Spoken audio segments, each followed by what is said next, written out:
কষ্ট ভাবি না? ভাই আমি কষ্ট পেলে তোকে আমি কেন বলতাম? আর এখনো কিছু কষ্ট পাওয়ার মতো দেরি হয়নি। হ্যাঁ, এটা যদি বিয়ের পর হতো হয়তো একটু খারাপ লাগতো, কিন্তু ঠিক আছে, ছাড় না। না না না, ঠিক করছি না, এটা ঠিক হবে না। কি করতে চাইছিস? আমি বলছি শোন, কিচ্ছু হবে না, আমি বাড়িতে সামলে নেব, তুই আরামসে কথা বল।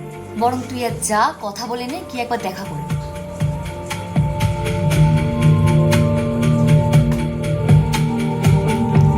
তুই আমার সাথে চল।